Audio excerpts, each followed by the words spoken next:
everybody! Hello, hello, hello, hello, how's it going? How's everyone doing today? Hope everyone's doing well. It's been about 1,000 years since I've live streamed, but here we are. And I'm on the page. There we go. Prepare for blinding white screen. Hello, Fallen Legion. Hello, Mayo. Hello, Glitchy. Hello, Breaker. Hello, everybody. Welcome to the live stream. How's everyone doing today? I hope everyone's doing well. We're here. We're back at it again. We're gonna be doing some fun garbage today. Alright, let's put on some tunes real quick. Hold on a minute. There we go. There we go. That's good. Nice. Nice. Comfy little jazzy music. Hello, everybody! Hello! My flippin' face rig is freaking out. Why are you doing that?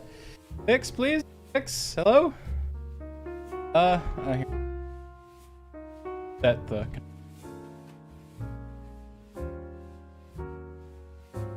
Set position. There we go! There we go. Let's flippin'... there we go. Hello, everybody! It's good fun. It's good fun. Okay, what are we doing today? The glory of motion tracking. I know, it's horrible. Well, I mean, at least the software I'm using is pretty garbage, but it's better than nothing, so you know how it is. Anyway, what are we doing today? I bet you're wondering, unless you have read the title and the thumbnail, in which case you know exactly what we're doing today. So, I'll admit, I dropped the ball on the Undertale anniversary this year. Yes, I do use VC Face. So I dropped the ball on the Undertale anniversary this year. To be fair, I haven't really uploaded anything in like over 2 years now. My bad. Remember when I made content, guys? But no, I wanted to do something. And my general idea was what I was gonna do is I was gonna get into a call with Phoenix Prime and Cello, both whom I've worked with on Phoenix's Handplate series, and we were gonna do a watch together. Now, I'd contacted Phoenix about it and asked her, like, hey, are you down for this? And she was like, yeah, but I don't really know what my schedule's like. And so I kind of held off on contacting Cello, because I knew that out of everyone, Cello probably would have the least availability, at least in past experience. So I wanted to make sure that, like, you know, Phoenix was available before I asked Cello anything. And schedules did not work out. I also ended up having to work that Thursday, which would have meant it would have been a really low energy stream. Not like I haven't done those before, but you know. So I wanted to do something. And so what I ended up coming up with is, while I was at work, I was like, okay, cool, I'm gonna host a competition where I get my Discord to write fan fiction, Undertale fan fiction, short stories, if you will, and we are gonna read them today. But first, why is that so loud? Sorry, I just realized the music was flipping drowning out my ego.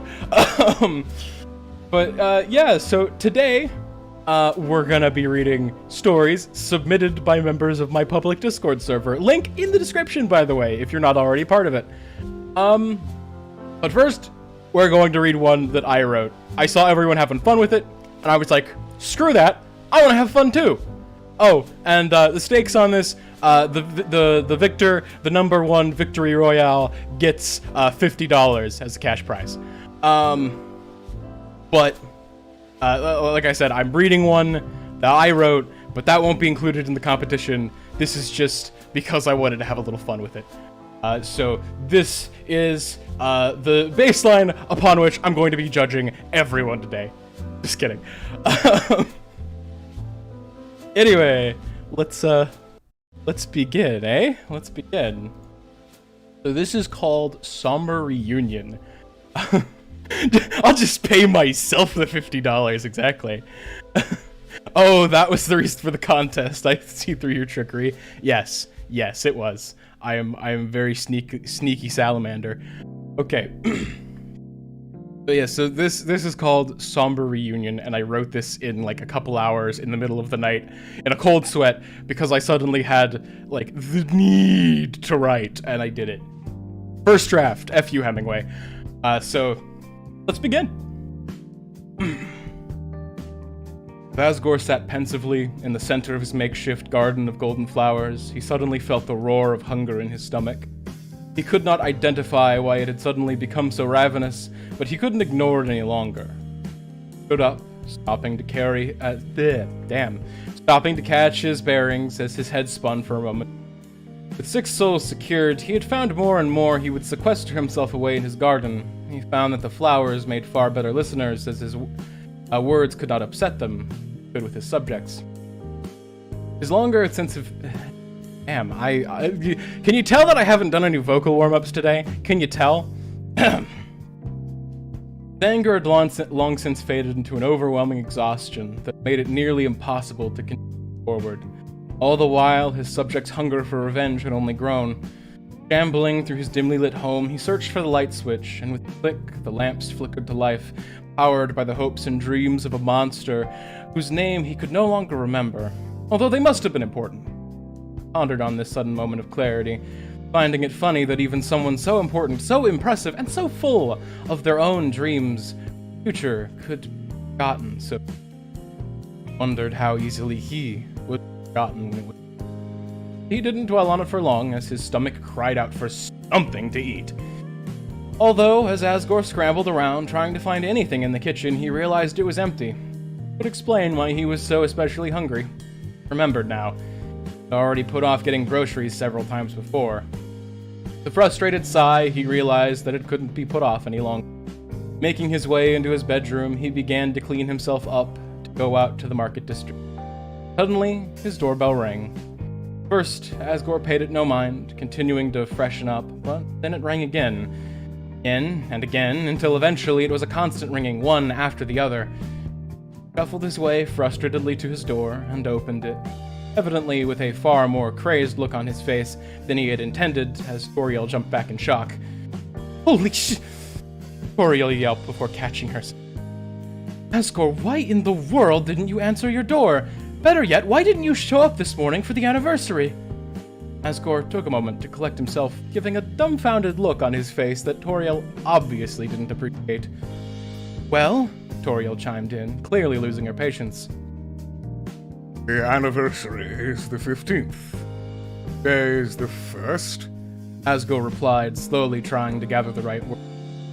No, today is the 15th, Dream. You can't keep pretending to forget just because you can't bear to look at the old house. Unbecoming. Asgore gave a half-hearted puff of the chest as he prepared to argue that he hadn't forgotten on purpose. Then he slouched forward, deciding it wasn't worth it. It never was. Toriel would always back him into a corner with words. There wasn't any point to it. And shuffle around and back into the main foyer of the house, leaving the door open for Toriel to enter if she wanted to. Saying a word. Roaring start, this action sent Toriel...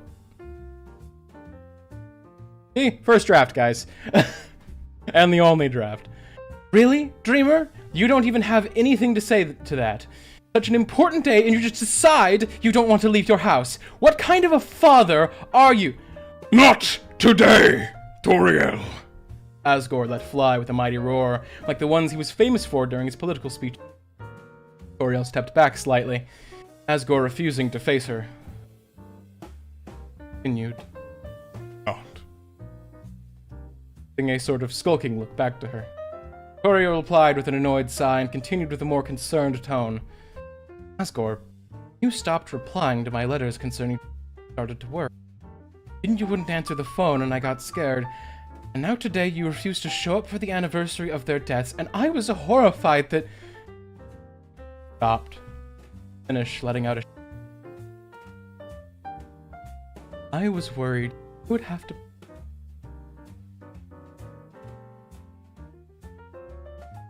Asgore finally turned to look at her properly, tears straddling the edges of his eyes, and he then tilted his head upward and wiped them off with the tips of his clawed fingers. My mic keeps cutting out? Crap, okay. Hold on just a second.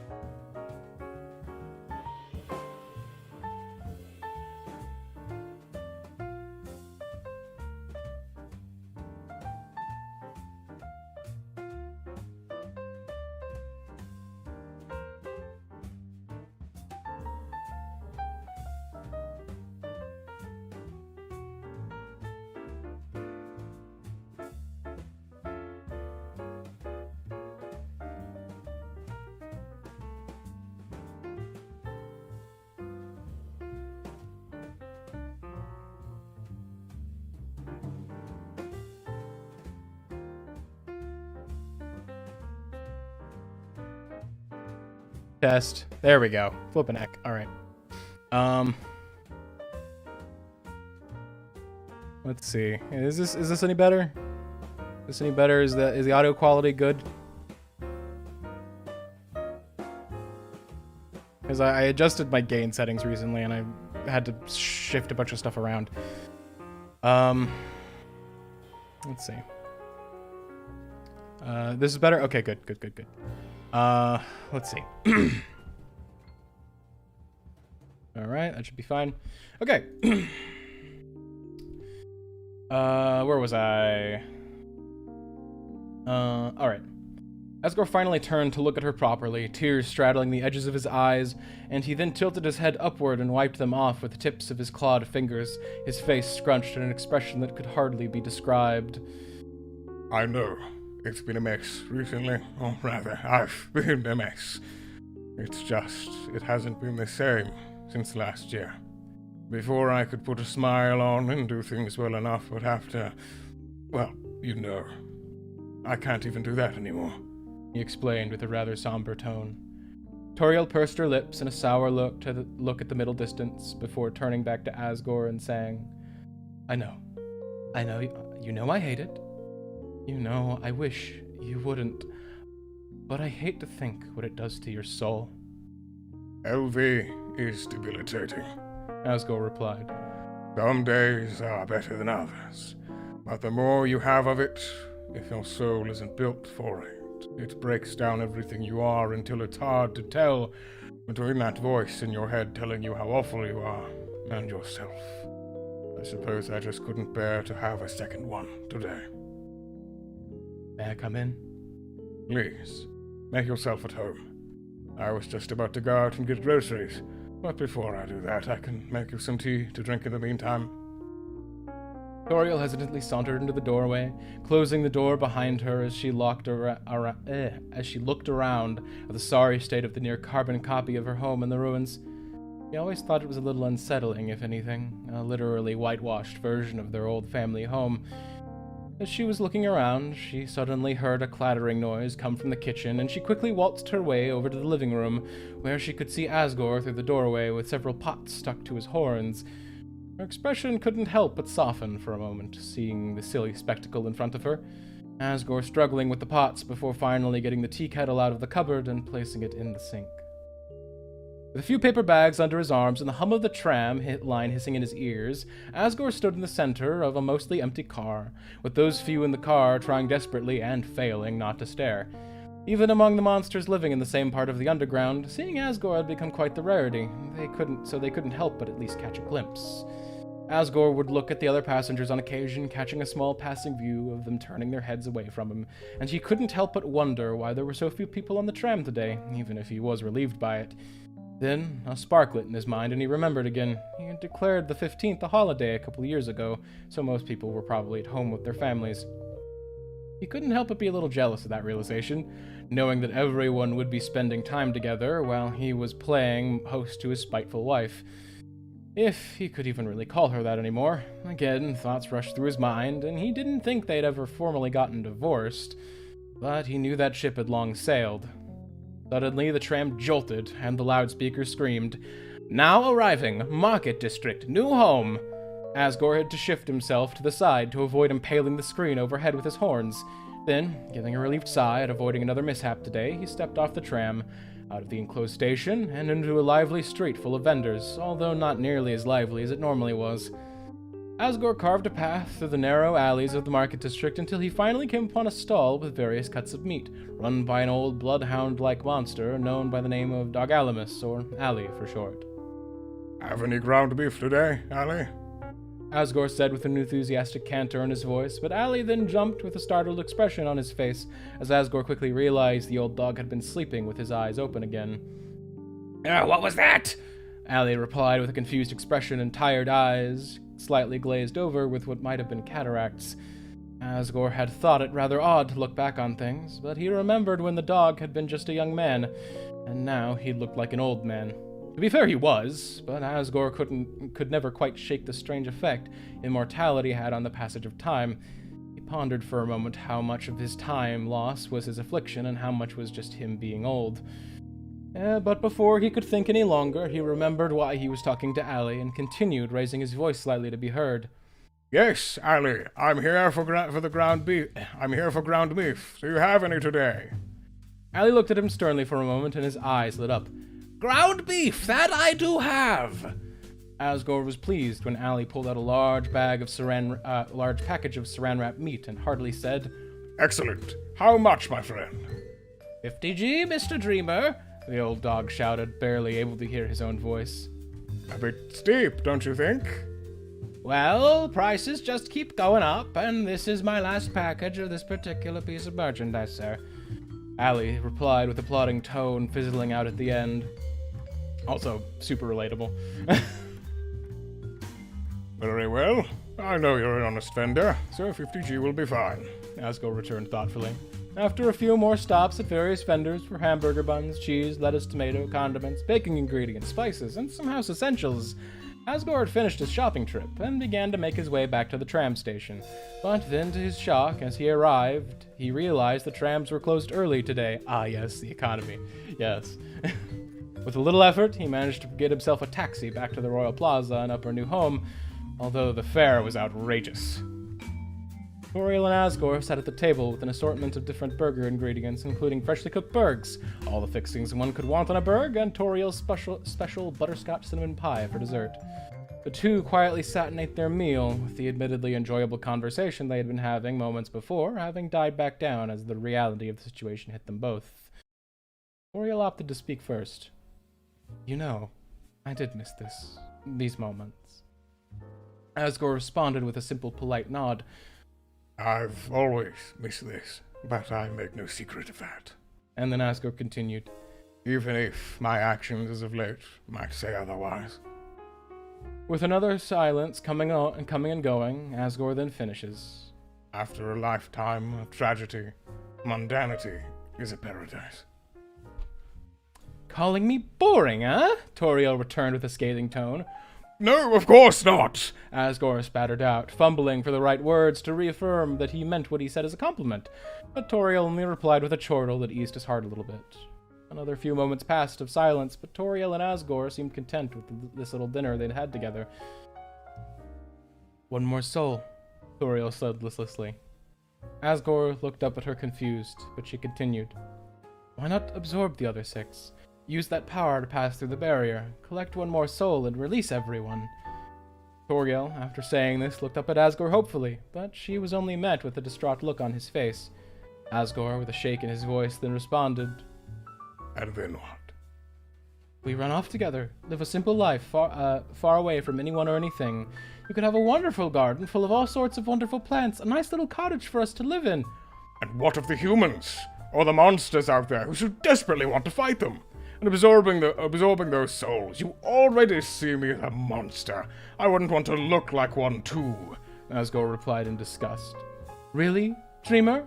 What you look like doesn't matter. The humans? Forget about them. Monster kind can sort itself out. You've given yourself to them long enough. We could just run away. Run away? And what? And live. Then Asgore, revolted by this, echoed quietly. And live. Running away. That seems to be the only solution you have to anything. Not even a single thought of the consequences of that action. Sorry. And rolling over and dying like a martyr is definitely better, Toriel said sarcastically. Then Asgore responded with fire in his voice. I'd rather stand and face the consequences of my actions than run like a coward, even if it means dying, like I stood and faced the consequences of our failure. You love to call me a coward, but at least I stayed and tried to make peace with my part in their deaths. You were just as responsible, and you ran. I needed you, and you ran.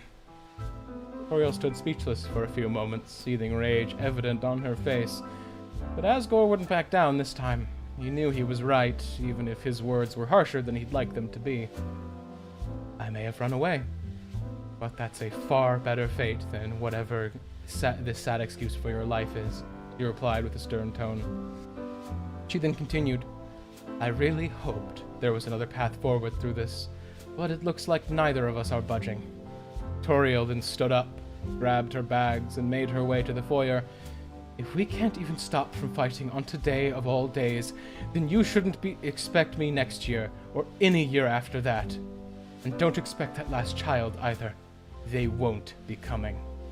Toriel then stormed out of the house, slamming the door shut behind her. Asgore stood resolutely for a moment in defiance before finally collapsing to his knees in tears. And meanwhile, Toriel quietly leaned up against the door behind her with her back, tears flooding her eyes as she had really thought for a moment they could figure something out, even if it meant getting back to talking again. But that hope was gone. She wouldn't send another innocent child into his blood-stained hands. She rushed off into the night, returning to the ruins where she would stay, wherever she had her way. Asgore, after a long while and a few slices of pie, made his way back to his garden, watered it a few times, and then sat in the middle, a tired look in his eyes. If she wasn't going to make things right, he was. The end. There we go. We flippin' did it. Flippin' got through my flippin' thesis paper of a fanfiction. Thank you. I'm quite happy with this one. When it comes to like Undertale fanworks, I always felt like Asgore and Toriel's relationship wasn't explored nearly enough, you know? Like, thank you, I appreciate that, Mayo. Yeah, the flippin', I thought, and like, you know, the fandom likes to say that like Asgore is completely irredeemable, and it's like he did some awful things, don't get me wrong. I'm not gonna like be an apologist for him, because like this was totally like a grave he dug, and you know, in regards to everything. But Toriel was super irresponsible, just abdicating the throne instead of trying to talk Asgore down. Which, by the way, I think was very possible, considering the fact that like Asgore, by the time we meet him, is like very just tired. He never had this kind of stuff in him, and he's kind of been forced to, you know, do awful things for the sake of his people, because to be fair, this is kind of what the monsters want. It's not like, you know, it's like they want the barrier broken. How do you break the barrier? You need souls. But, you know, and I always thought Asgore was, you know, very... we love Goat Dad. He needs hugs and therapy. Exactly. And I think Toriel gets a little too much slack. Do I think Toriel should be hated? No. I think that Toriel and Asgore were both flawed characters. But I also... One of my big problems with Deltarune, and like this is more of a pet peeve than anything because that game is excellent. One of my big pet peeves with Deltarune is the fact that when it comes to Asgore and Toriel's like interactions, even in a setting where like the things that split them up were fairly mundane, they have like, you just never get the impression they actually loved each other, which is kind of ridiculous, especially considering all the context clues we got of, you know, from Undertale, of like, they used to be like really in love with each other. They used to like, you know? But no, it just plays off of the haha, funny ex-husband, haha, Asgore's so sad, pathetic, haha. And it felt very, like, I understand that Deltarune's like inherently a bit more comedic than Undertale was. I mean, and that's saying something, since Undertale was already a very comedic game. But you know, I feel kind of disappointed that Toby leaned into the sort of stereotype in that regard, and I'm hoping, since Deltarune's whole thing seems to be like the end goal, my ex-wife still misses me, but her aim is getting better. But yeah, I really hope that like one of the things Deltarune's gonna do is like have Asgore and Toriel reconcile. Like, I really hope that ends up happening. Because it seems like Deltarune's trajectory is like every character that comes into the main story fold ends up like reforming in some way. You know, like flippin' Susie becomes, you know, more herself, less, you know, like, oh, I gotta be the big strong bully type, and more like, you know, I'm here to have fun, you know. And then you know, Noelle becomes more confident in herself and like, you know, in who she is, and Birdley, you know, realizes like, oh hey, I've been kind of an a-hole this entire time, you know, maybe I should stop. and you know, the what's it called, and then like, you know, I feel like Chris as a character is gonna have a character arc at some point, but no, it's just kind of like, you know, I'm hoping we get Toriel Asgore reconciliation in Deltarune, because I don't think that their relationship is inherently flawed. I think there are parts of it that are like have problems, but they're things that I think could be worked through if they were done properly. But yeah, sorry, I've kind of rambled on. Let's get to the next story. We're here for... Oh, and I forgot to mention, the story... hold on, actually, I need to judge mine first. And to be fair, I'm not impartial, so this is... nah, Asgore is going to get the milk. That's why he was missing. Fair enough. Okay, so I forgot to say I'm grading this on I'm grading these on a 15-point rubric. Let me actually bring up my rubric real quick. Just a moment, please. Thank you. Okay. So the categories are completeness and competency, creativity, and then originality. So I think for this, in terms of completeness and competency, I'd give it like a 4 out of 5. I think, like, in terms, if it was just competency, I'd not to toot my own horn, but I'd say it's a 5. But you know, there are mistakes and stuff like that. This is just a first draft. It wasn't, you know, it's like, there's some grammar mistakes and some spelling mistakes and things like that I think need a little improvement. Because I put this together in the middle of the night.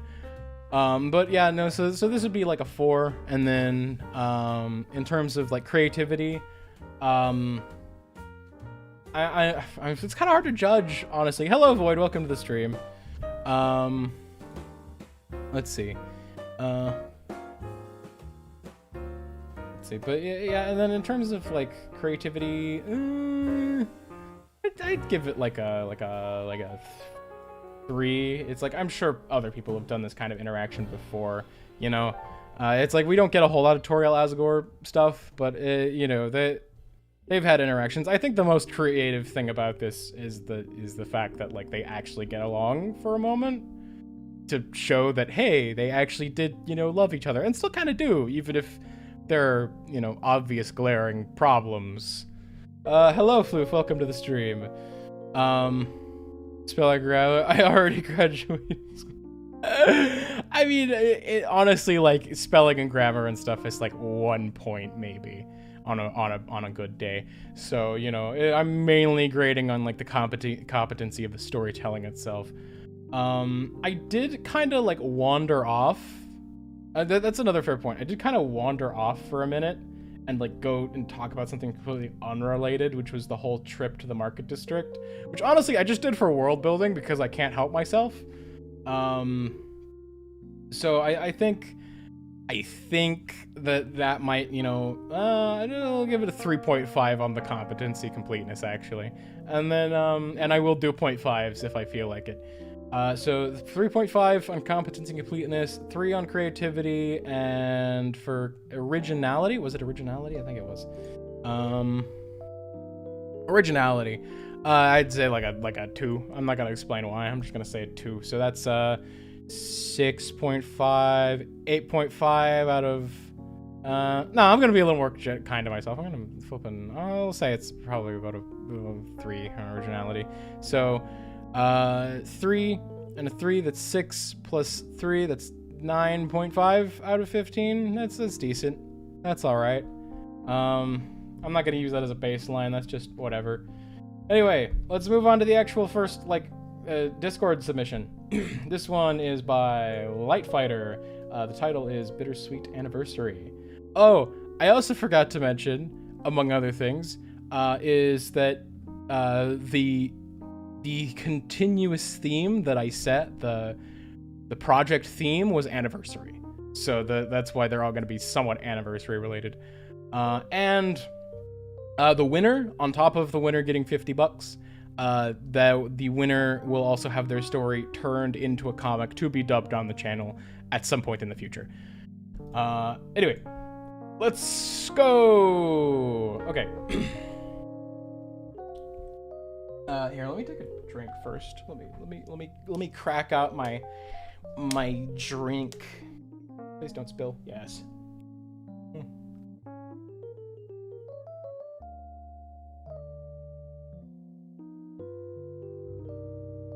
Oh. Sorry, I realized my mouth was dry. Okay. Here we go. 7 years ago, Frisk freed the monsters from the underground and gave them the freedom of the surface.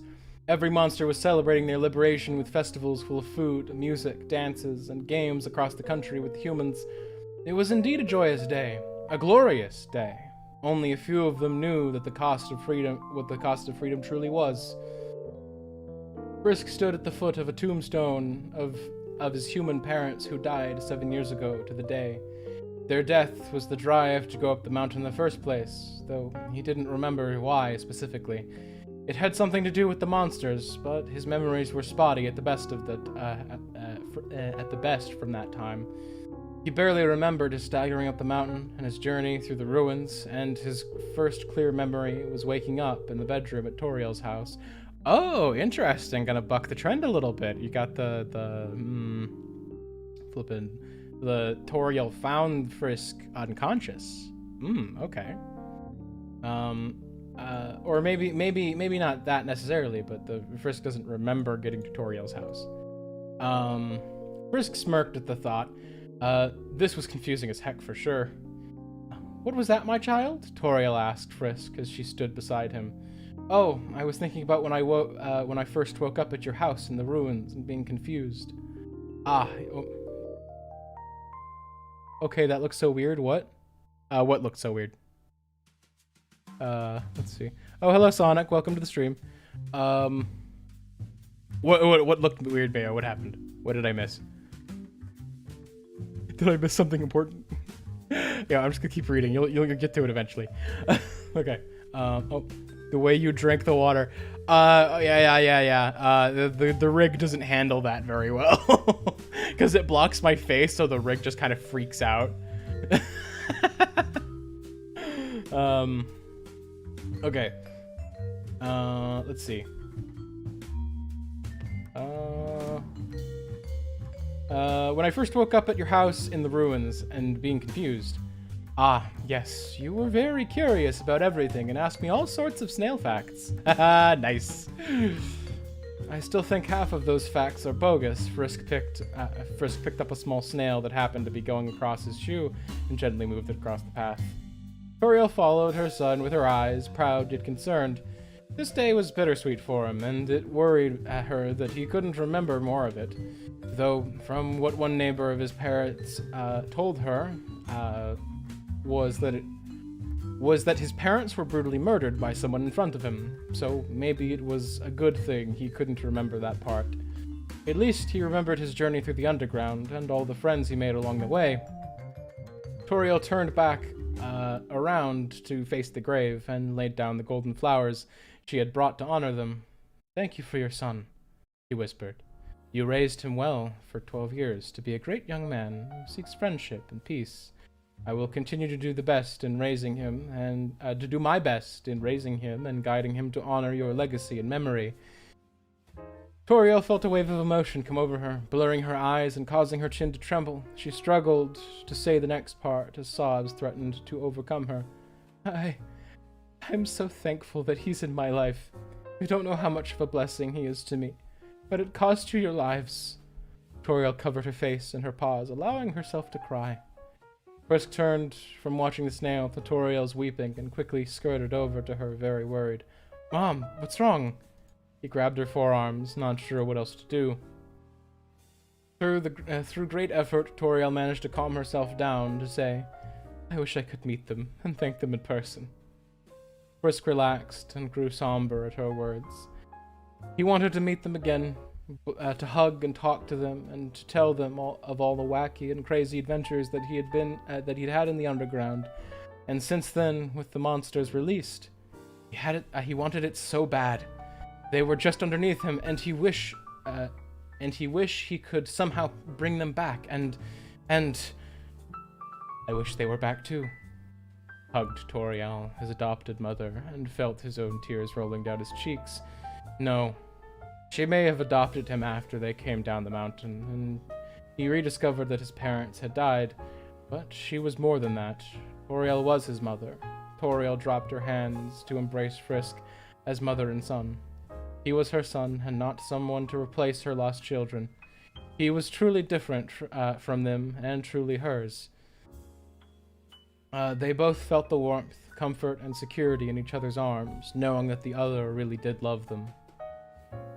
Okay, hold on. Sorry. I'm gonna flip and stop for a second and talk about something that I really like about this. Is the fact that like this is really emphasizing the dichotomy of like in this story, Frisk lost their parents, you know, like Frisk's parents dead, you know, and that's pretty flippin' traumatizing for a child. You know, it's difficult for a child who's orphaned. And, you know, that it gives a very strong motivation for Frisk to have gone up the mountain in the first place. Maybe not a very mentally healthy motivation, but a motivation nonetheless. And so Frisk is a child with no parents. Toriel is a parent with no children. And because, you know, Toriel Asgore lost their kids, you know. And so I love the dichotomy here of both the found family and also the fact that they're like opposites in a way, but they complete each other. I like that. I don't know if that's like, you know, what was specifically going for here, if that just was a happy little accident, but I quite like that. Because, you know, I never really like consider Frisk's backstory. It's like I always, when it came to playing Undertale, I always just kind of thought like, oh hey, Frisk is, you know, it's like it's like I'm Frisk. It's like I play Frisk. Haha, me, and I think a lot of other people do that too. But you know, that's just my thoughts. Sorry, I'll get back to reading now. Hello, Fen. Welcome to stream. Why you saying pee pee? Okay. Let's see. Where was I? Yes, what is it, Fen? Hello, yes. You say my name?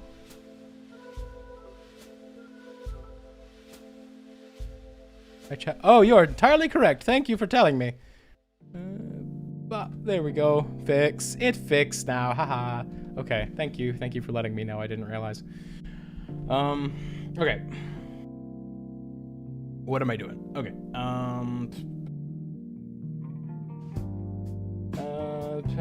Parents died. Toriel was his mother. Toriel dropped her hands to embrace Frisk, mother and son.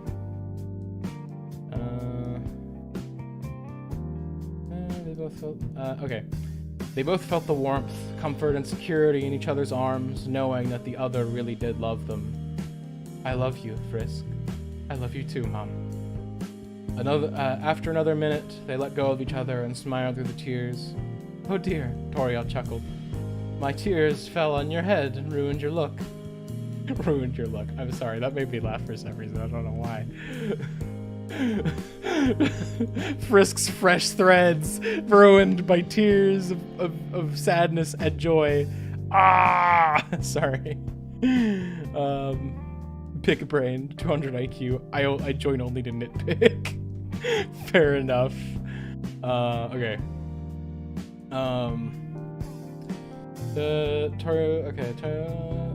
Toriel tried to comb Frisk's hair to fix it, only to be playfully swatted away by his hands. Mom, he whined.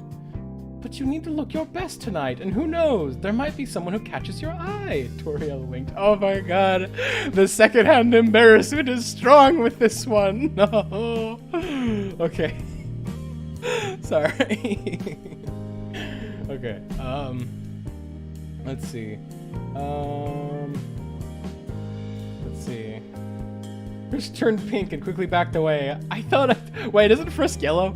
Never mind. I thought I told you I wasn't looking for anyone. He scratched his head bashfully. Oh, you know I tease, she said merrily, when, and then checked her phone. Oh, we better get going or we'll be late. Okay, let me say goodbye first. Frisk turned back to the gravestone. It had his parents' names, birthdays, and death days, and a torn family photo of him with them on Christmas. best Christmas they ever had. His smile grew. Thank you guys for everything, and happy anniversary. On their way back to the car, Toriel asked Frisk, I don't know if you remember, but why is the photo torn? Frisk struggled nonchalantly. Frisk shrugged nonchalantly. I only know it did it before I went up the mountain. As to why, no clue. Maybe I should not ask about it again. I don't want you to have unpleasant memories come out of nowhere. What? No, it wouldn't kill the mood at all, Frisk joked. Oh no, I must have made a grave mistake in teaching you puns. What's that? I couldn't hear you over all the coughing. There was a brief pause before they broke into laughter. It was a beautiful day. Ah, I like that. I like that a lot. That was nice. That was very nice. That was a nice one. What's the chat saying? Let's see. Look, I need to make sure I'm still the entertainment somehow. Yes, you are the entertainment somehow. Entertainment, look, at least I'm honest. This is exactly how I won student council rep for software. Soft and fluffy with found family. I love it. Yes, very nice. Nice fluff. Also, if I kind of like poke fun a little bit, I'm not making fun of the story itself. I'm being dumb, okay? I'm not trying to hurt anyone's feelings. I'm just dumb, and like my brain makes funny haha joke even if it's like not really relevant. Okay. So, how should I grade this? Okay, so we're gonna go back to the main page. We're gonna do a little bit of this. So, category 1, competency and completeness. Competency. Oh, it's 2 E's. Okay. So I think. Disclaimer. Yes. Snatchertainment somehow.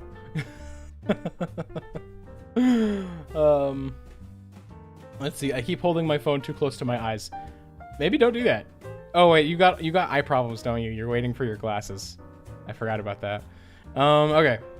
So, when it comes to competency and completeness, I'd say, well, it's complete, so that's like 2 points right out the gate. I'd say in terms of the competency, the storytelling is well done. The storytelling is well done. I think that would give it like another 1.5, so we're what, 3.5? But I think that it kind of falters on the, like, there are a lot of grammatical mistakes and things like that. So I think we'll settle on a 3.5. Yeah, 3.5 is fine. 3. Sorry. So like my main issues are mainly like, well, first off, it's kind of hard to read.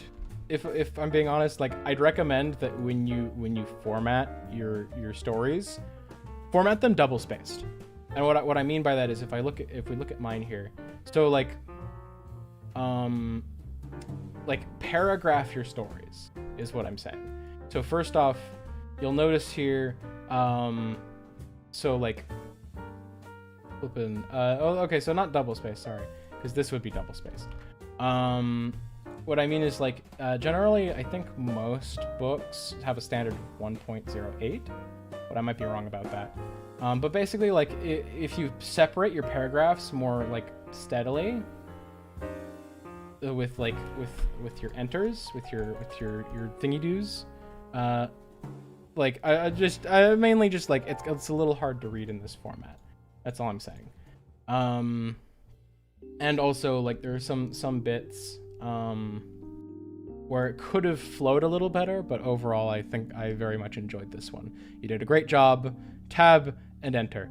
Yes, exactly. Thank you. That is exactly what I was talking about. So like, you know, you tab your new paragraph, you press enter, you press enter, you tab your new paragraph. That's what I'm asking for. Because yeah, it's good. It's good. It makes it a little easier to read and keep up with things. But overall, very good job. I quite enjoyed the ending. The ending made me chuckle. I liked Frisk's style a lot. That was fun. I liked that. So okay. So we'll give this one a 3 on the completeness competency. which is, you know, a little better than middle of the road. I'd say that's good. Then we'll do creativity. I quite like the dichotomy between Frisk and Toriel. Like, that never really gets explored. Frisk as a character very rarely gets explored, like, thoroughly. And I quite liked the idea of, like, Frisk not only serving as, like, you know, a deeper depth. Wait, sobbing, crying, I have to update my persona with glasses, no. Yes, you do.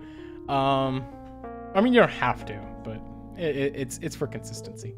But yeah, so in terms of creativity, I'd give this a strong 4.5. Like that, I was very surprised with like how well the not dichotomy, the reciprocal relationship between Toriel and Frisk, because by virtue of being a silent protagonist, Frisk is always kinds of comes off as like more an avatar for what the player wants to happen, and the player wants to see Toriel happy. So most players will say, "Okay, yeah, I'm good to stay with you now," and you know, so it's.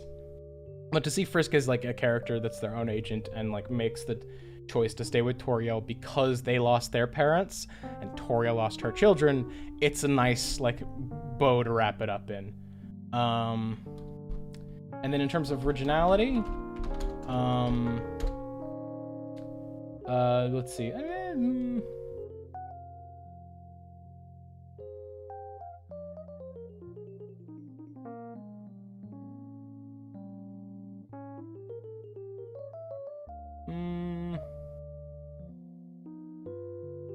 3.5. Your total is 5, 4, 8, 11 out of 15. Good job. And then here we'll duplicate the rubric. Bop, bop, bop, bop.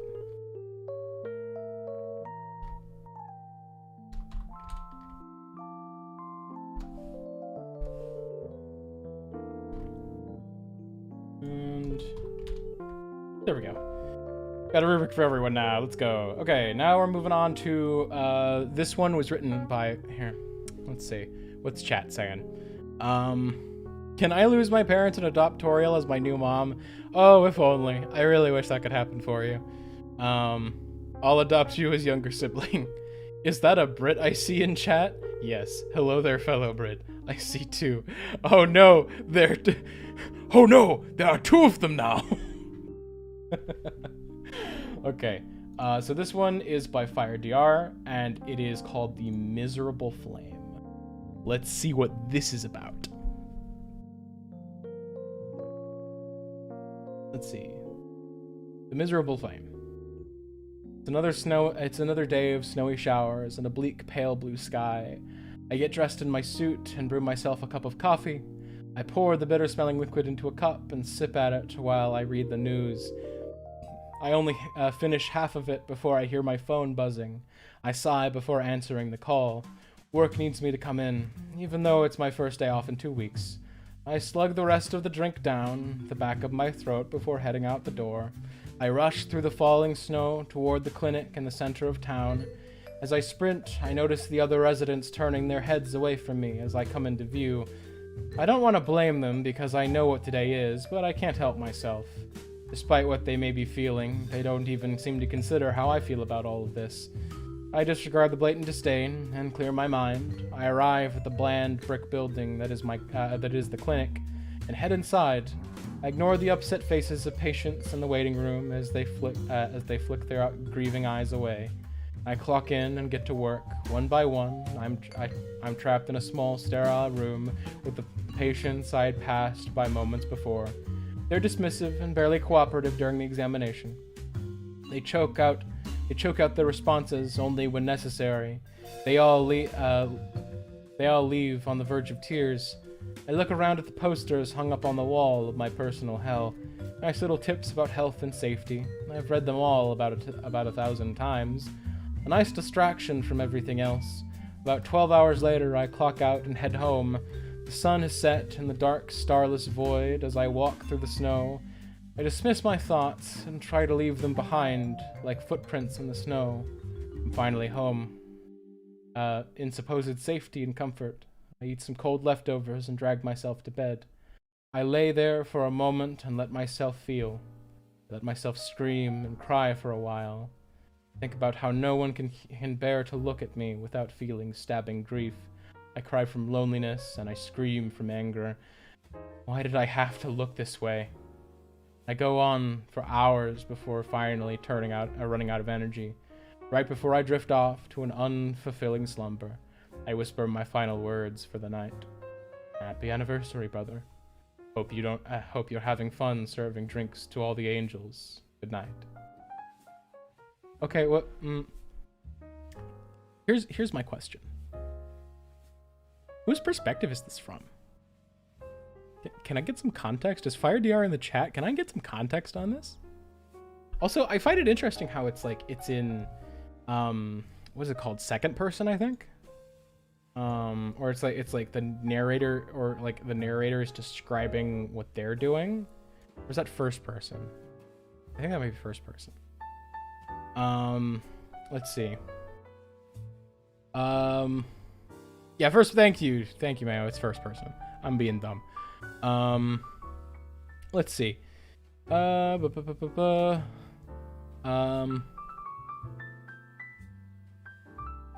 Is it just bad luck that whenever there's a Zane stream, I'm still ill? I'm ill in some capacity. That is entirely my fault. I'm sorry. I will make you ill more often so I can live stream more. It's the only it's like one of my criteria. It has to be that way. I'm sorry. Let's see. It would be funny if Zane grabbed a bunch of children like me to read and voice act the story. That'd be hilarious. I feel like it's Sans. First, let's see. I think it's in the perspective of Grilby's brother, or cause like, Let's see. I get dressed up in my suit and brew myself a cup of coffee. That sounds like Grilby. Like that sounds like Grilby. I think it's supposed to be Grilby's brother, who's a doctor. Therefore, Dr. Fire or Fire. Oh, that makes sense. That makes sense, guys. Okay. Is that really the lore behind FireDR's name?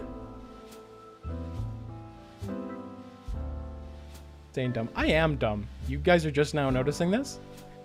So this is okay. I mean, like, Fire isn't here to clarify. So I'm not sure. But I'm glad I'm here to explain lore I know nothing about. We have a brain cell, yo. Exactly. So what I'm getting from this is that this is Dr. Fire. This is a fire elemental whose brother is Girlby, perhaps? And I want to play funny burr block game. Then play funny burr block game. But this is a very nice story. I think the first person's very unique. I'm not sure if anyone else wrote in first person, but most people inserted FireDR as a doctor in the story because y'all kept saying I look like Grilby. Yo, it is okay, sweet. It is an OC character. Nice. All right, so I'm assuming this is like after the barrier's broken, the monsters are on the surface, or maybe the monster. I don't know. I'm just assuming things, but like I like how it's very vague. Like it's vague, but it's also like, first off, it's easy to read. It's got a good flow to it. It's well written. I was a little thrown off by the first person when I first started, but then once I got used to it, it flowed really well. So here, let's go back to our little thingy here. So in terms of competency and completeness, let's see. So here, I'm gonna rename the categories a little bit, if that's okay. So instead of creativity, I'm gonna call it storytelling, because like I meant it to be more like story related on this one, but it just kind of didn't exist. Okay. So competency and completeness, I'd say like, with the competency and completeness, I'd say like this is, interesting first-person choice, but it's like it flows well. I didn't notice any grammar errors or anything like that. At least I don't think there were any. Let's see. Fire's in a class right now. Yes. Okay. Good. Good. Thank you for clarifying. Let's see. But I have no one to funny bird block game with. Well, find someone, damn it. If I write a good story right now, can I get bonus points? I mean, it won't be for this competition, but you can write a good story and I'll read it. Or I mean, you can just write a story and I'll read it. Sure. Let's see. I has the smarts. Nice. Okay, so in terms of competence completeness, I'd give this a strong 4.5. This is like closer to the standard that I was hoping. And I mean, like, I'm not really like doing this as like a what's the word? Like, I'm not expecting everyone here to be master writers, you know? And I'm just having fun reading whatever I got submitted. But like overall, I'd say this was a very strong story, even if the first person did throw me off initially. The storytelling, I quite enjoyed it. I felt immersed in the let's see. I'm now getting nervous about Zane reading my story. Don't. I'm not gonna be super critical or anything. I'm just here to have fun. We're here to have fun, you know. Let's see. Grill be dead as hell though. Oof. Big sag. But yeah, basically like in terms of the storytelling, I felt very immersed in like Dr. Fire's like just misery. Like the setting is very drab. It's obviously winter. It's very snowy and cold, which is great contrast against like being a fire elemental. Hello, daughter of the king. Welcome to the stream. Like overall, I very much enjoyed this world. Like, and I like the description of like how miserable a clinic can be is just like chef's kiss. So I'll give that like a solid. We'll call it a 4. I'm trying not to grade too high like right out the gate because but I'm obviously failing at that. And then in terms of originality, like we gotta give it a 5. We gotta give it a 5.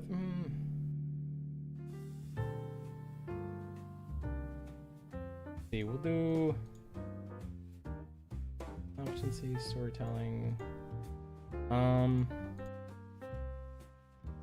Yeah, I'd say that's good. So that's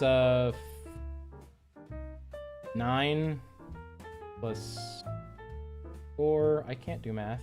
You think I can do math? 8, 5. God. 13.5. God damn it.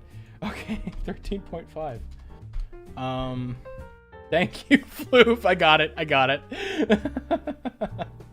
Okay, next one does not have a title. This one was submitted by Azera. I'm excited to read it. So technically this one was resubmitted, but I took it anyway, even though it was resubmitted late, because I needed to pad the stream, and I was somewhat interested to see what Azera would come up with. Because Azera tends to be, at least in the talks we've had with regard to Endercraft lore, she's been pretty creative. So I wanted to see what this was about. Anyway, let me take a drink. Drink.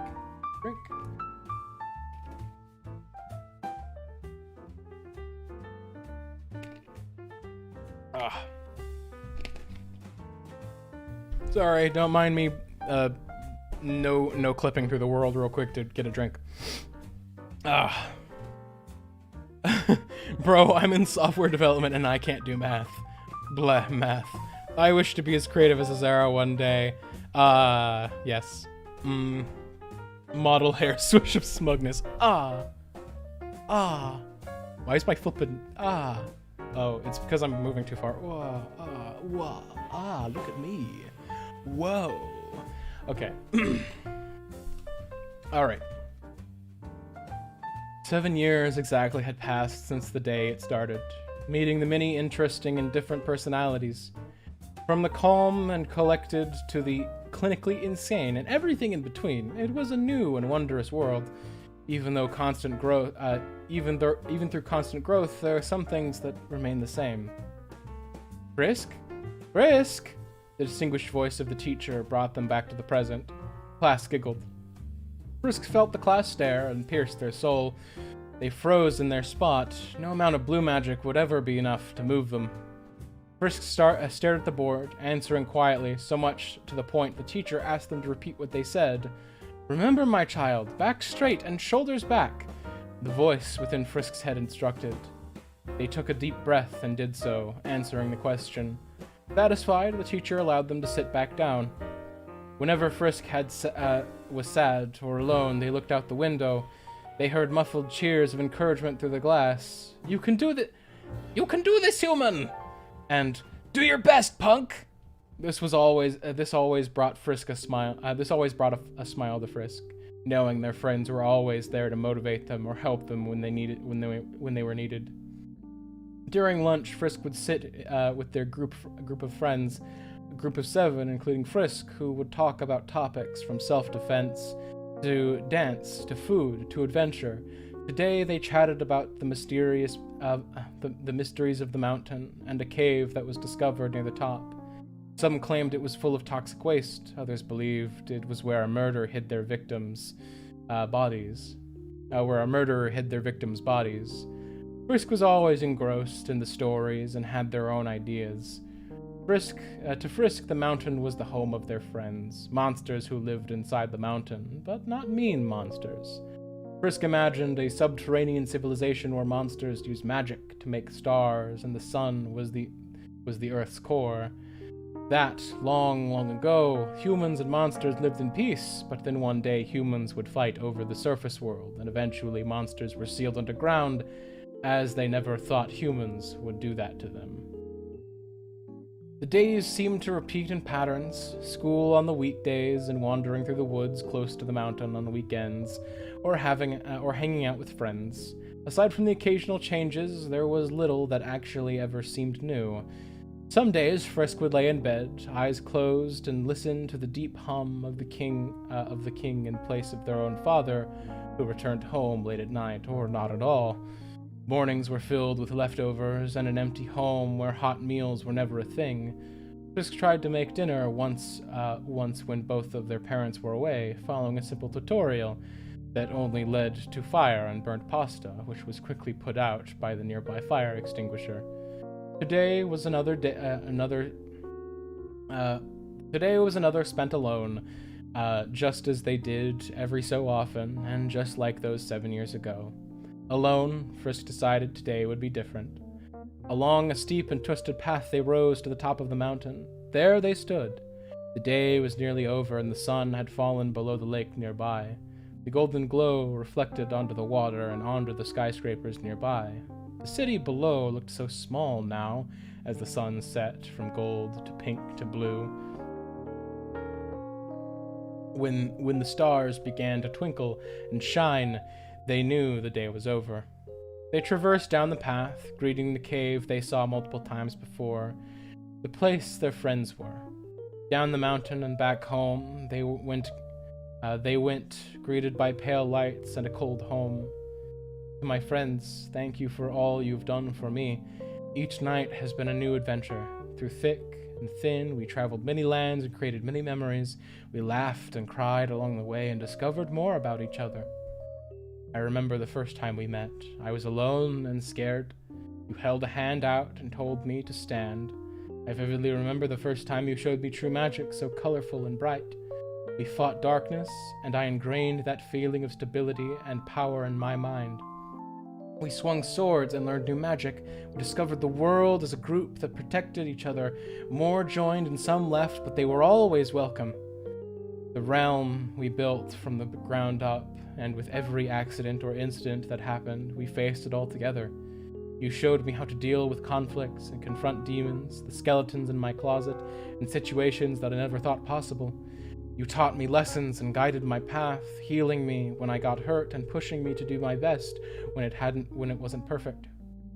I know this is all sappy, and some of you might be rolling your eyes, but from the beginning, when you approached me and saved me, when I wake up, all I do is think about the adventures we had and your impact on me. I thank you in my dreams, my friends, the day you reached out and stuck with me. Happy anniversary. Wow. Wow. All right. That's high-key very depressing, but also inspirational. Huh. I quite liked that. That was nice. That was very good. Let's go back to the main page. So, competency and completeness.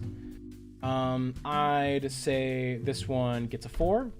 There were a couple small mistakes, but overall it flowed very well. It was well written. Good job.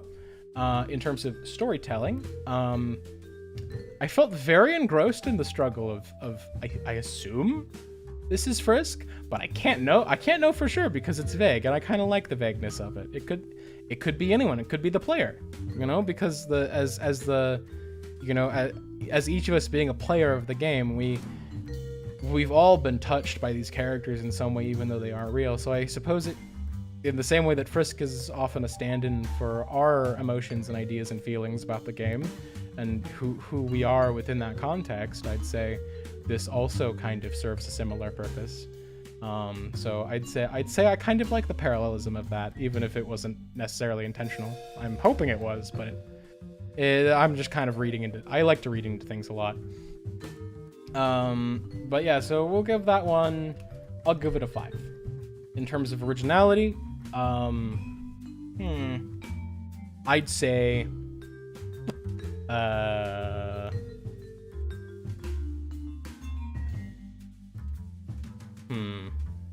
how am I feeling on originality? I think, why is my mouth freaking out? What the heck? Stop that. Stop that.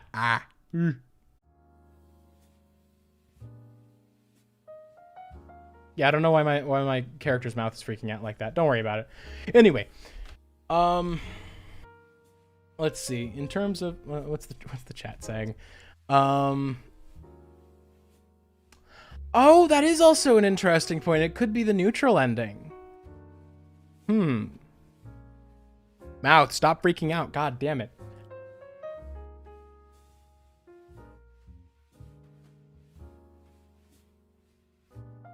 I don't know why it's freaking out like that. Hold on. Let me fix. Let me fix. Test. 1, 2, 3. There we go. Sorry, it's being freaky. Okay. So let's see. I'm also very high-key depressing. Fed, no, bad, yeah. Bro, how dare they? They really put me in a closet. I know, right, Skeleton? Flippin'. Do you have anything you would like to confess to us, Skeleton? Anything that we don't know about that you might want to say something about? Huh? Let's see. Let's see. I don't think being depressed is a thing to be proud of. Probably not. No. Sorry, Skeleton. You're going in the wood box. Isn't that where skeletons go anyway? Let's see. No, I'm not depressed, but people hear me and are depressed. Mood.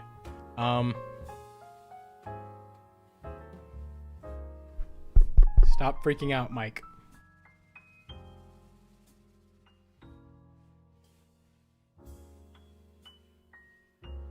My character is pogging. Why is it pogging?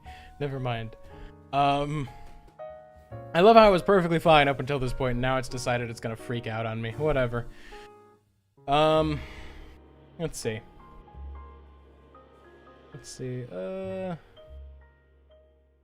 I don't know, Fen. Pretty sure you got big sad syndrome. Yeah. I'm grounding you all. Closet too small, though. No. Breaking midstream. Yeah, I know, right? Of all the times, it had to be in the middle of the stream, of course. Okay, sorry. Originality. So I'd say just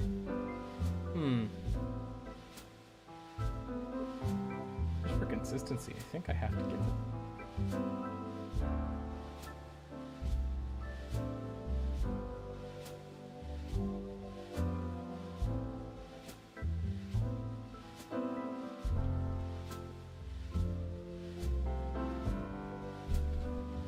I graded too high. Don't mind that. Don't mind that. I graded too high too early. I don't think this is an original. It's very original. It's very good. I like it, but I don't think I've ever seen it interpreted quite like this. We're gonna go with that. Okay. So yeah. So yeah. That's 10, 14. All right. Man, imagine if imagine if Fen and imagine if Mayo and Azera tie and I have to pay them both $50. All right. Let's see. Let's see, bro. I'm always in the closet. Closet tale. That just sounds like an Undertale. Yeah, yeah, Fen, who didn't submit anything, ties for first place. Wow. Okay, so this one is written by Mayo, and it is called Forgiveness, an Act of Moving On. So we got a little disclaimer here, guys. A little disclaimer. I had headcanon Frisk to be 12 to 15 during the events of Undertale, so in the story she's about 19 to 22. Leaning towards the younger ages. I also had canon that both Frisk and Kara are female. Just a personal one of mine, thank you. This is the most tepid hot take I've ever seen. But yes, let's continue. Yeah, I think a large portion of the fandom surprisingly would agree with you. Okay. So, hold on, is this? Oh, this is also first person. Okay, we got another first person one. Interesting. Okay. Wake up to sunny skies and warm. It's literally the exact opposite. Oh my god. Okay. This one isn't in winter, obviously. Sorry. Okay, I'll read. Okay. You wake up to sunny skies and warm September wind flowing through the window. Looks like Mom already came in to air out the house. You smile to yourself. 7 years later, and she still loves to feel the fresh air blow by, ruffling her ears and fur. You climb out of bed and get dressed, your signature sweater with a button up underneath, and jeans to match. You pad down the hall and hear Mom humming to herself in the kitchen, bacon and eggs cooking on the stove. You enter the bathroom to freshen up and look in the mirror. You wave at it, seeing your reflection wave back. You giggle and give a smile. Oh, is that Kara? Is that Kara? I like that. That's funny. That's nice. You brush your teeth and wash your face and decide that sneaking behind Mom would be hilarious. You tiptoe down the hall into the kitchen and silently up to her and grab her shoulders abruptly. As Mom yells out in surprise and you cackle, you can see the date on the calendar. 7 years above Ebbet. 7 years above Ebbet. That's right. Not much has changed, and yet everything has changed. The sound of sizzling hamburgers and laughter. Hey, we both did hamburgers. Nice. The sound of sizzling hamburgers and laughter fill the atmosphere. You couldn't invite all of the underground with you, but you certainly invited everyone you could. While you laugh and play with Monster Kid and the other monsters your age, Mom is laughing at crappy puns with that lazy skeleton Sans, both of them grinning easily in the sunlight. His brother Papyrus is trying to bench press Undyne while she yells encouraging smack talk at him, Dad grilling in the back as Flamme watches. If you look under the trees, you can see Alphys and Metaton talking about his latest shows. Alphys lying in the sunlight to keep warm while Metaton and Absolute lie underneath. You can hear other monsters gossiping, giving out food they brought from home and singing old Snowden songs. The park is full of life, and you're so happy that you could bring everyone out to see the big world. Oh? I still don't know if it was the right choice some days. I still don't know why you tolerate me being around. I still regret forcing you on that run, only to back out last minute because I was a coward and couldn't say no. Ooh, we got some lore here, guys. We got some lore. That's pretty sweet. Got some genocide lore. All right. I'm interested. Where's this going? Okay. Frisk, Mom calls out, grinning widely. It's time to do the speech. Then we can begin eating. It's time to do the speech. Then we can begin eating. Dad says. Yes, speech, speech, speech, speech, speech, speech, speech, speech. The other monsters cry. You stand on a picnic table at your you stand on a picnic table as your stage. You thank everyone for coming and for trusting in you as ambassador for 7 years on the surface. You pledge to continue to serve them with all your heart, and as always, you retell the story of how you came to the mountain. You can see Flowey watching with knowing eyes. You know he's done the same thing before. You know that deep down he regrets it, and like always, you forgive him in the deepest part of yourself. The Skeleton Brothers are looking on, Papyrus with a wide smile. You're happy that he's able to be the cool guy he really is on the surface. Sans leans into him, looking less tired than he used to underground. He looks content for once. You promise to yourself that you won't reset ever again. Alphys is set on Undyne's shoulders. She's still sleepy from sitting out in the sun, but Undyne doesn't seem to mind her resting her eyes. They're wearing mainly anime merchandise, their recent trip to Japan inspiring them. You're glad that they can see everything the surface has to offer to them. Dad and Mom sit close by, tears in their eyes and holding hands. Yo, Toriel Asgore ship, let's go! See, this is what I'm talking. Woo, baby, that's what I'm waiting for. That's what I'm talking about. Nice. Okay. You know that they probably won't be. Oh, dang it! I got my hopes up. That's what I get for not reading. God damn it. Okay. Okay. Let's see. You know that they probably won't be back together anytime soon, but you like to see them get along like this. Okay, thank you. That's a nice middle ground. I can accept that compromise. They're finally forgiving each other and themselves, and they're moving on to something better. As you look out on the crowd, seeing familiar faces, you can't help but be thankful that everyone is here with you. You smile as you finish your story and toast to the future. You're talking with some friends nearby as the smiley skeleton walks over to the bench nearby. You don't pay much mind to it. Sans has always been a bit more quiet than most people. He must want some space. You continue talking, just wanting to enjoy. Let's see.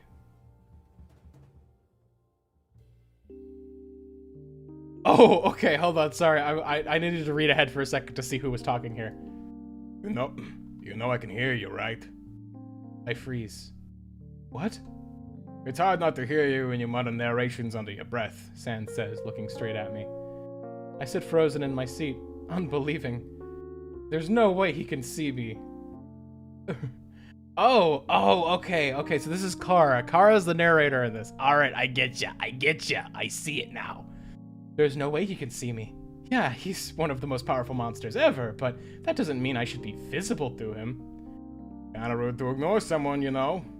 I slowly turn to look at him in the eye socket, and he makes direct eye contact with me. I sit still as a statue. He huffs out a laugh and goes back to looking at Frisk and her friends. It's quiet for a minute. How? I ask in a small voice. How can you see me? Sans sighs and side-eyes me. Kid, when you've been around determination as much as I have, you tend to notice a few things. Though, I'll be honest, he says, scratching his chin. I didn't see you till that one run. It's silent now. Oh, so this is a timeline where Sans remembers resets. Okay, I see. It's silent now. Frisk is still giggling with her friends, and the others are still sitting at the tables talking. This has never happened before. Sans has never given any indication he could see me. Even Frisk will ignore me sometimes, knowing I narrate to keep myself in the moment, so I don't go back to that time. So why is he making this known now? Listen, kid, or can I call you Kara? Sans asks, raising a metaphorical eyebrow. Kara is fine, I whisper. Kara, then. Look, I know that I'm not your favorite person from the underground. I think that honor goes to your brother.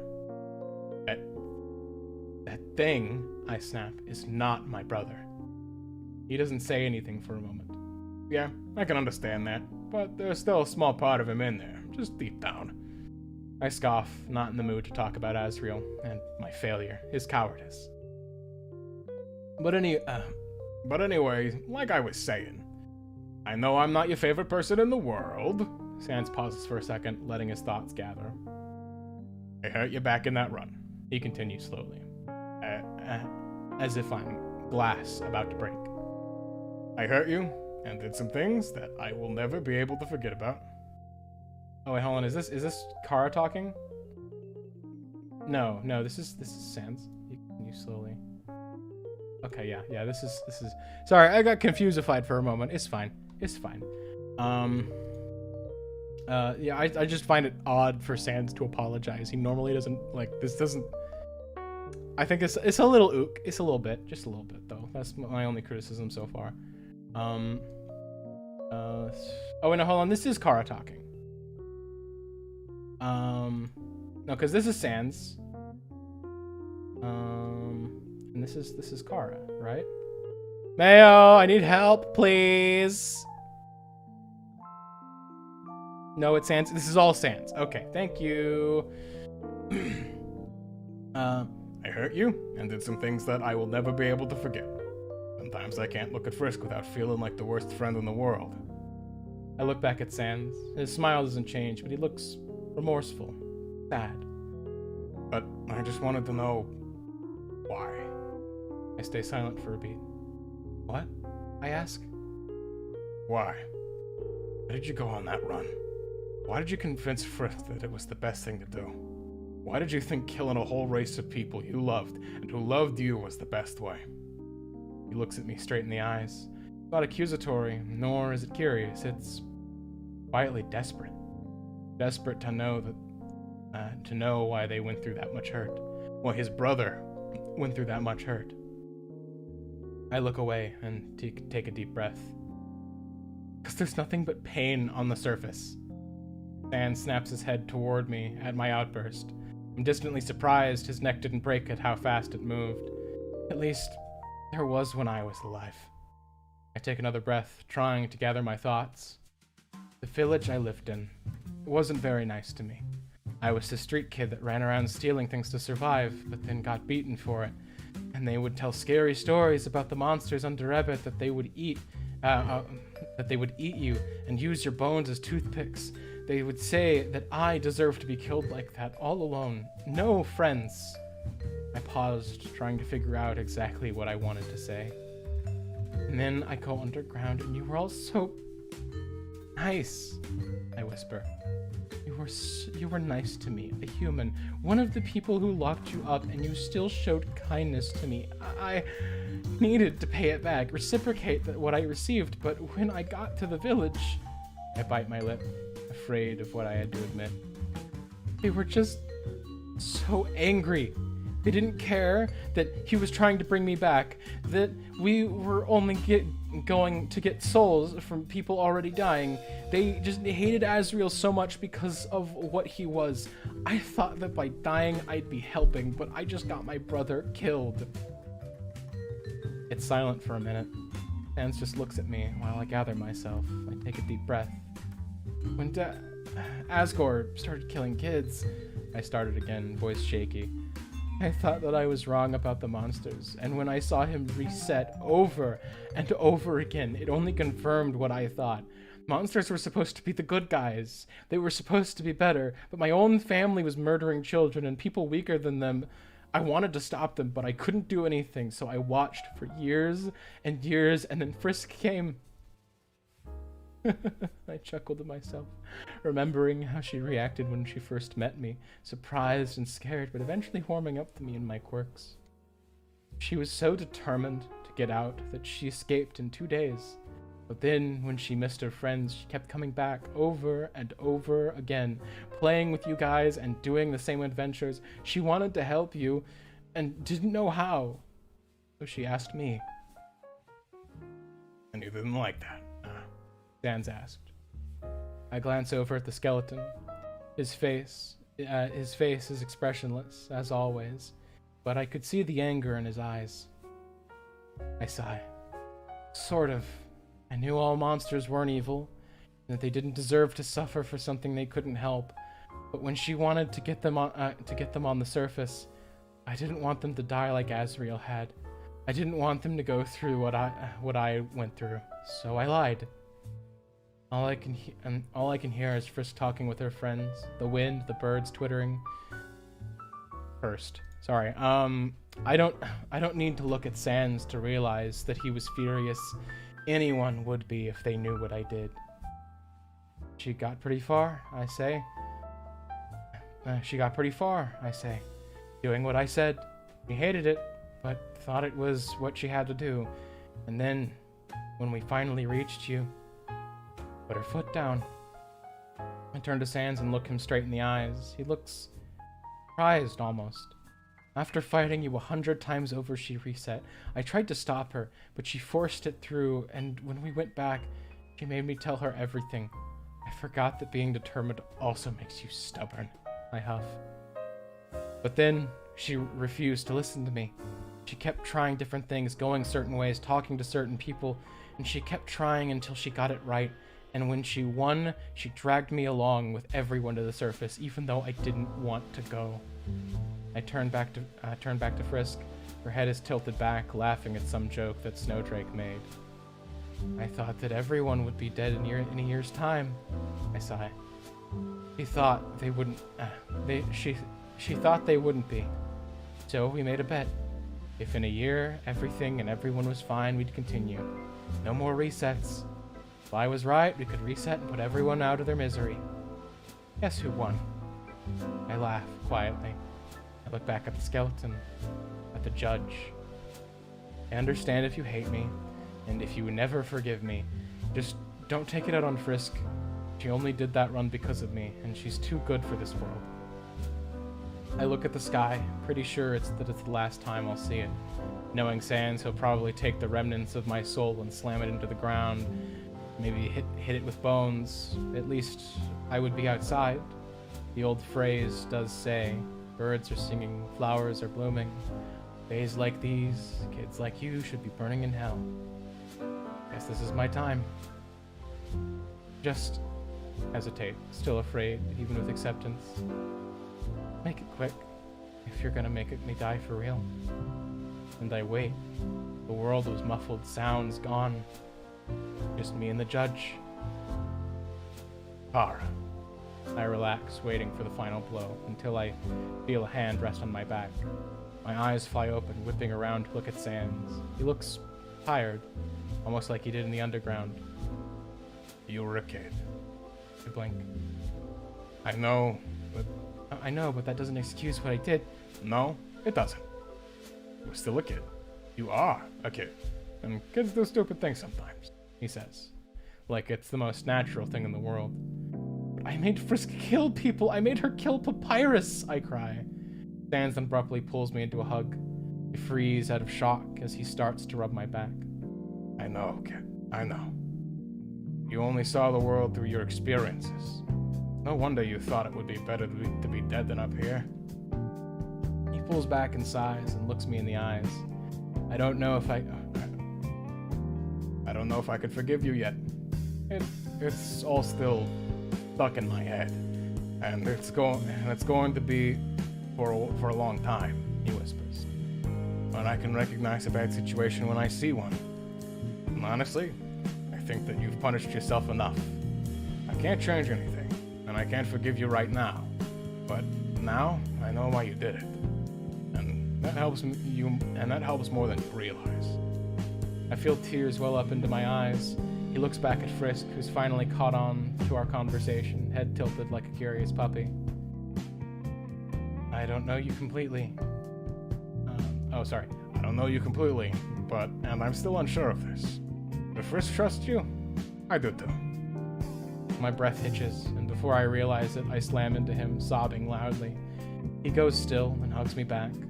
Okay, kid, he murmurs, rubbing my back again as I whine. Let it out. Let it all out. I whimper, pressing into him as much as possible. Everything from the past 107 years releasing into tears no one could see or feel. I don't know how long we stay there. All I know is that the sun is lower when I finally sit up. Frisk is standing over us, grass stains and dirt on her clothes and skin, concern etched into her face. I'm okay, I whisper. Promise, just needed to cry. Yeah, everything's okay, kid. Sans says, smiling tiredly. Hold on, is this a quote? Is this meant to be a quote? Oh, okay. It's not like how it usually looks, exhausted and hiding late nights staying awake. Then I noticed the tear tracks on his cheekbones. Looks like he needed a crying session himself. Frisk smiles and plops down next to me. She scoots close and leans her head on my shoulder. Three of us look out on the park. Monsters are beginning to pack up and go home, taking leftovers and smiling widely. Mom and Dad are extinguishing the grill while Alphys talks about having an anime movie night. Undyne and Papyrus are moving tables back to where they had dragged them from, and Flowey is watching the commotion with boredom. I turn to the sunset, exhausted and ready to go home and rest. Frisk and Sans are watching with me, content to sit quietly together. A human, a skeleton, and a ghost sitting on a beach. Sounds like the beginning of a bad joke. Feels strangely hopeful. Damn, man, damn. All right. Let's see what chat's saying. Hamburger. Yes. Okay, hold on. Let me scroll up a bit. What was the last thing I saw? What I was trying to say, it sounds like an Undertale AU where they're all gay. Isn't that just Undertale? Sorry. Man, I want to talk with people. I don't know, most people do them non-binary, so I wanted to make it clear. I mean, the majority of stories I've seen tend to have Frisk female, honestly. Like, and that's you know, but then I think there's a group of people who, you know, everyone has their own headcanon. Some headcanon Frisk male, some female, some non-binary. It just depends. I think if you can't accept other people's headcanons, then you're being kind of a jerk. Let's see. It doesn't mean you have to like them, just accept that they're headcanons, that they don't, you know, mean anything. Let's see. The entirety of Twitter has hotter takes. I wish people headcanoned me as non-binary. Damn. Hamburger. Two people can't be scored the same. Good story though. Lore? Yes. I'm getting nervous. Kind of shipping, lol. Friend shipping. Yes. Frisk wins the Nobel Peace Prize. Is that canon? Mayo, is it canon? Frisk wins the Nobel Peace Prize? You must answer that question. That's very lore relevant. I have the biggest, stupidest grin on my face. Zane gets genuinely excited for the ship, that immediately gets sad that it's not actually a ship. Emotional damage. No, it's Sans. Okay, thank you. I format weird sometimes. Hello, Titan. Hello. I was reading Found Family and Reconciliation. I couldn't help myself. Zane, your chat overlay is a bit too far to the right. It's fine. I'm not worrying about it. Sounds like chat. I don't know if she does. I guess. Cool. All right. I'm taking that as canon. That's canon lore. Okay. Okay. Let's go back to the main page. Completeness and competency. It could have flowed better in some spots. Like you said, you format things weirdly sometimes. It was easy to read in terms of like visually, but it was a bit difficult to follow the flow in some parts. I couldn't tell who was talking all of the time in the dialogue bits. But overall, the first person's perspective was well written. I quite like you did a bit of a fourth wall break with Sans seeing Kara, the narrator. I liked that a lot. That was very nice. It gave me very big game vibes. It was also an interesting writing device. So I'll give that 3.5. Creativity.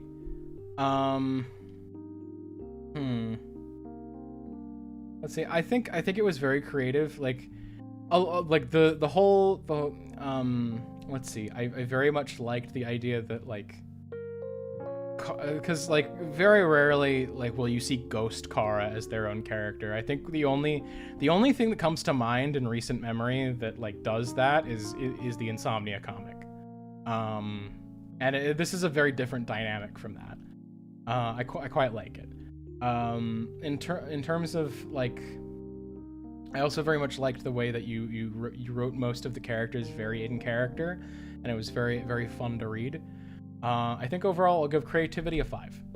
And then in terms of your originality, I like the whole Kara is the cause of genocide has been done to death. But what I liked is I loved your reasoning that Kara had. Like, that was insanely in character.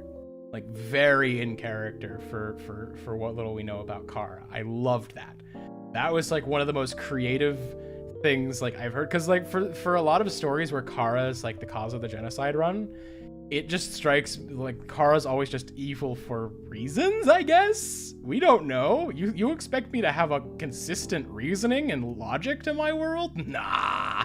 This is Undertale fan fiction. What are you talking about? But no, this is actually like very solid reasoning, and I like that a lot. I've never been the biggest fan of the whole, Sans can remember timelines and like, I always pictured it more as him just being exceptionally clever, that like he could tell if time-space shenanigans were happening based on the way people around him were acting. But like, I think it was well utilized here. Like I said, I love the fourth wall break. It was very Undertale for Sans to be able to see Ghost Kara. I loved the ending. Like, holy crap, the ending of like a human, a skeleton, and a ghost sitting on a beach sounds like the beginning of a bad joke. I loved that. That was flippin' amazing. Oh my god. So I'll give that a 5 too. So in total, that comes out to 13.5. So, with that, let's see, we had, oh, I forgot to add the out of 15 on everything.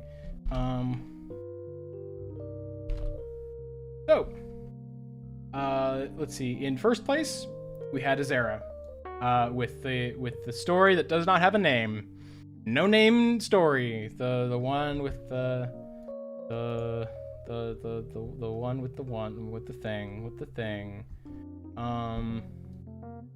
And then second place we had Mayo at 13.5. In third place we had Fire DR. In fourth place we had Light Fighter. You all did very well. I was very happy reading all of these stories. Let's see. And now I will move it over to the chat. I'm going to create a poll. Oh, can you only... Okay, no, you can do multiple options. All right. Let's see. Okay, hold on. So let's go... So I just want to get a read on everyone else, because Azera has won the competition, but I want to get a read on what everyone else thinks of the stories. So we'll do... let's see, so we'll do Bittersweet, Anniversary, and then we'll do the Miserable Flame, and then we'll do Zera's story, and then we'll do Forgiveness in Act of Moving On.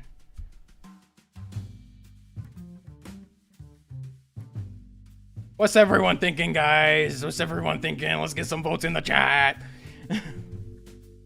Add me in the poll. Let's see. Oh my god, yeah, everyone did really well. Everyone did exceptionally well. I was very happy with the stories that we got here. I think what I'm gonna do is the first place will get 50. Second place we'll get 20, and third place will get 10. And I'm sorry, Light Fighter, but as consolation, I give you a good job.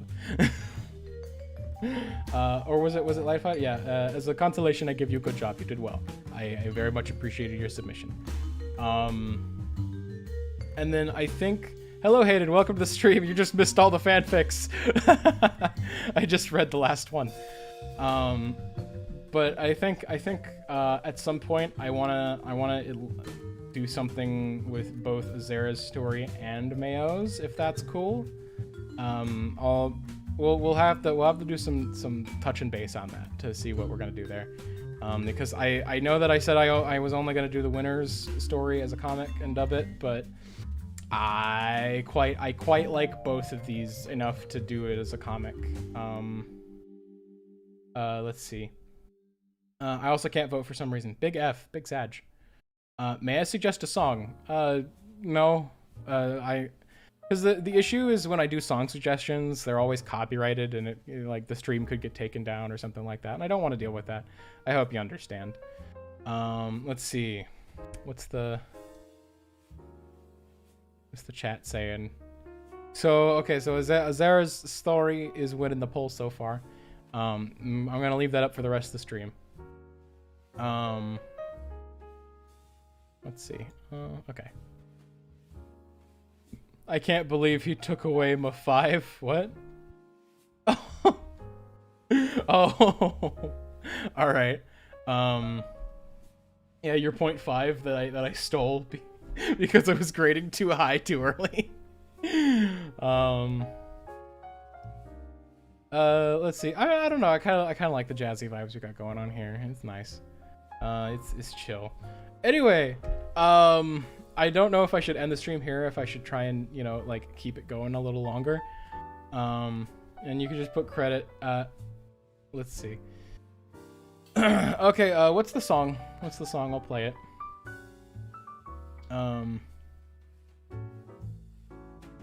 Should I do some art? Ooh, here, I'll do some flippin' art. Oh, crap, hold on. Nope, stop. Okay, get that out of the way.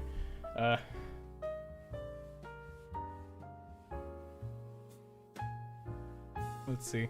I don't know if I'm gonna do any art. Time Paradox by Lo-Fi by Wormy. Okay.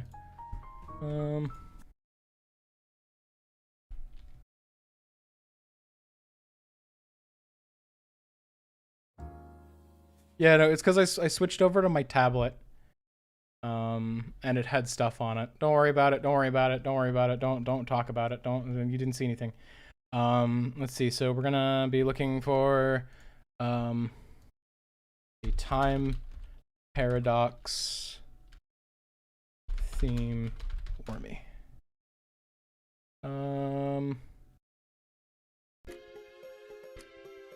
Is it chill cover?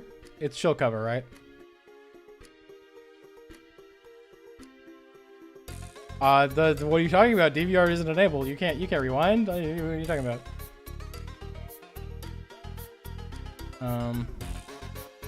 Okay. Here, so I'm not sure I'm gonna actually do any drawing, but I do want to show you guys something. Open up a flippin' page. And where's my pen? There's my pen. There's my pen. So check it. I got. That's the right one. That's not the right one. I got. Flippin' cool pen.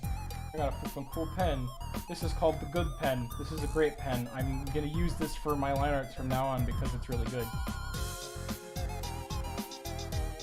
Like, got great pressure sensitivity. Also, kind of got like a good swoopy edge to it. I found that and I thought that was really nice. Let's see.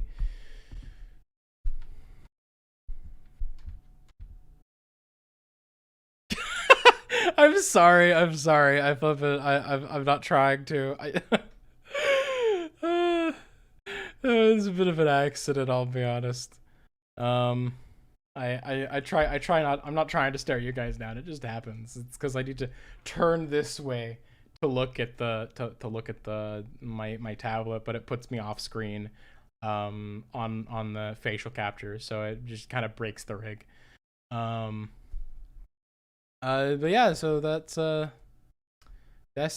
music that was requested. Back to jazzy vibes. The Good Pen trademark, yes, a courtesy of Drawfee. Dev said, "I need that pen. It's a good pen. It's great. I need to look at this. Look at it. It's good. I like it. I like it a lot. I recommend it. And it's got 2 versions too. So I use that one for my thicker outer lines, and then this one for my like inside detailing, because it's not as I don't think this one's pressure sensitive like the other one. I mean, like its pressure sensitivity is more based on its like thickness, as you can see. Well, if I press down hard, it's thick. If I press down light, it's not. Well, the other one is more like how light it is, but it also has like a it also has like a thicker vibe to it as well. So I use this one for my outer thick lines, and then this one for my detailing. And it's a very nice vibe. Let's see. I almost tried CPS. No, not that one. I mean, yes, you probably should, but not that one. Is it bad that I just use the most basic pens? Oh no, I use them a lot too, but I found this pen through Drawfee, and I think it's a really excellent pen, and I would recommend it. And I would have recommended you Clip Studio Paint too, if it weren't for the fact that Clip Studio is being a butt and flipping deciding, oh hey, I'm gonna make my thing a subscription model. So I'm just gonna stick with 1.0 until they flipping decide to either get some sense or don't, and everyone hates them. Well, I mean, everyone hates them regardless, but you get the idea. Let's see. Find that pen through Drawfee. Yeah, it's here. Hold on, let me see if I can find it. Where'd you go? Where? Oh, there it is.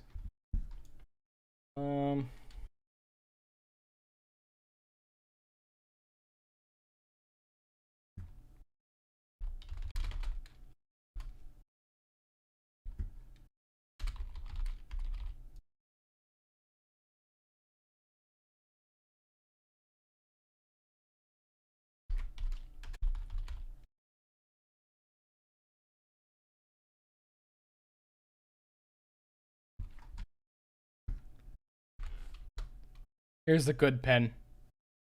I think you can actually download it and use it on other softwares, I think. I'm not sure. Don't quote me on that, but I think you can do that with these pens. But yeah, it's a nice pen. Hello, Cool Dry. Welcome to the stream. Hello. Amogus. You have Clip Studio EX and can't add audio to it. Sag. Big Sag. Hold on. EX is the flippin' one with the animation. The flippin', what are you talking about? You mean you have Pro and you can't add audio to it, or you have the full version and it doesn't let you add audio for some reason? Let's see. I don't have an account with them now that I'm thinking of it. Oh, that's strange. Big sad about CSP. Yeah, it's a shame. It's a big shame. It has 1 second of animation. Yeah, 24 frames. Is there music?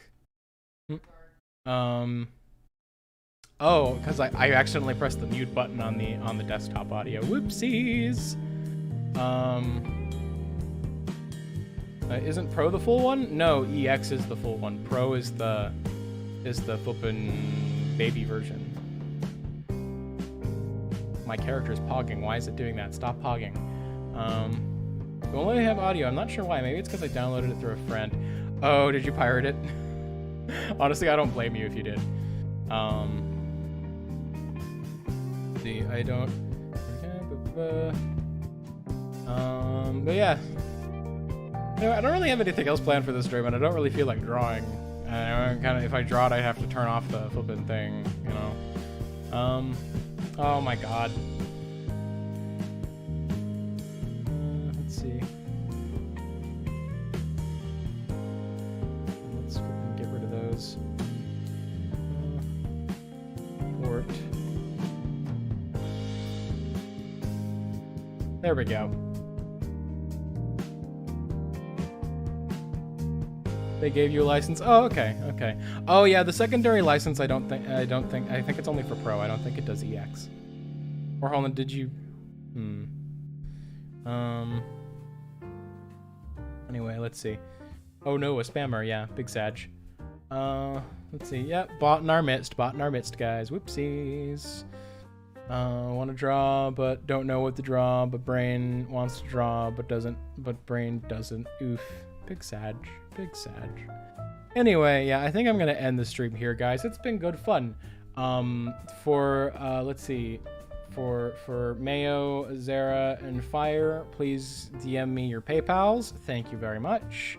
And then I will touch base with Mayo and Azera at some point in the future on how to go about transforming these stories into comics.